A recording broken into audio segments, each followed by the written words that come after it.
ദൈവമക്കളുടെ ബലം എന്നത് ദൈവമാണ്. വളരെ ലളിതമായ ഒരു കാര്യമാണ്, പക്ഷെ അത് വളരെ ആഴമുള്ള ഒരു കാര്യമാണ്. വിലയ്ക്ക് വാങ്ങപ്പെട്ടവരാണെന്നുള്ളതാണ് നമ്മുടെ മഹത്വം.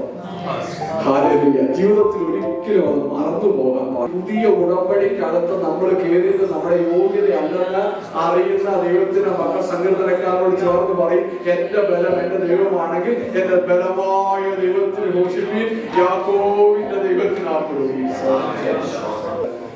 ചട്ടത്തിനകത്ത് നിൽക്കുകയാണെങ്കിൽ, ദൈവത്തിന്റെ പ്രമാണത്തിനകത്ത് നിൽക്കുകയാണെങ്കിൽ എനിക്കും നിങ്ങൾക്കും വേണ്ടി ഇത് ചെയ്യും. എന്താ?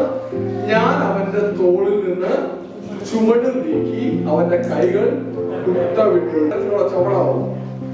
3 തരത്തിലുള്ള ചുമട. ഒന്ന് ഫറവോൻ വെക്കുന്ന ചുമട, ശത്രു വെക്കുന്ന ചുമട. അത് ദൈവം നീക്കുന്നു. ദൈവത്തിന്റെ സന്നിധിയിൽ സമർപ്പിക്കപ്പെടുന്ന ദൈവമതിനു വേണ്ടി ശത്രു വെക്കുന്ന ചുമട് ദൈവം നീക്കുന്നു. 2 ദൈവം വെക്കുന്ന ചുമട. ദൈവത്തിന്റെ ചുമട് വെക്കും, പക്ഷെ അതൊരു ഭാരമായിട്ട് തോന്നുന്നില്ല. മത്തായി സുവിശേഷത്തിന്റെ അകത്ത് പറയുന്നുണ്ട്, എന്റെ ചുമട് എന്താണ്? ലഘുവാണ്. ദൈവം തരുന്ന ചുമട അത് ലഘുവാണ്. 3ാമത് നമ്മൾ വെക്കുന്ന ചുമട അല്ലേ? അല്ല, വയലിലെ താമരെ ചമയിക്കാൻ അറിയാമെങ്കിൽ, ആകാശത്തിന്റെ പറവുകളെ പോറ്റാൻ അറിയാമെങ്കിൽ, നിങ്ങളെ എത്ര നന്നായിട്ട് കൊണ്ടുപോകാൻ എനിക്ക് കഴിയും. നിങ്ങൾ വിചാരപ്പെടുന്നെങ്കിൽ ഒരു മുഴം പോലും നിങ്ങളുടെ ജീവിതത്തോട് കൂട്ടാൻ നിങ്ങൾക്ക് പറ്റത്തില്ല. നിങ്ങളുടെ ഭാരം യഹോവയുടെ മേൽ വെച്ചുകൊള്ളുക, അവൻ നിങ്ങളെ പുലർത്തുമെന്നാണ് അവർ പറയുന്നത്.